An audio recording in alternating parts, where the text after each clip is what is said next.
حضور اکرم صلی اللہ علیہ وسلم کا ارشاد ہے کہ جس شخص نے صبح کو یا شام کو یہ وظیفہ پڑھ لیا تو شام تک اس کے لیے مسلح فرشتے بھیجے جاتے ہیں جو اس کی حفاظت کرتے ہیں، جو شیطان سے اس کی حفاظت فرماتے ہیں۔ اس کے لیے اجر و ثواب واجب کر دینے والی 10 نیکیاں لکھی جاتی ہیں، 10 خطرناک گناہ اس کے معاف کر دیے جاتے ہیں۔ سبحان اللہ۔ اور 10 مسلمان غلام آزاد کرنے کا ثواب اس کو ملتا ہے، اور اس دن اس عمل سے کوئی بھی عمل زیادہ نہیں ہو سکتا ہے۔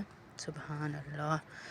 کیا دعا ہے؟ لا الہ الا اللہ وحدہ لا شریک لہ لہ الملک ولہ الحمد یحیی ویمیت وہو علی کل شیء قدیر۔ ایک دفعہ جو بھی اسے پڑھ لے گا یہ ساری نیکیاں اسے ملیں گی انشاءاللہ۔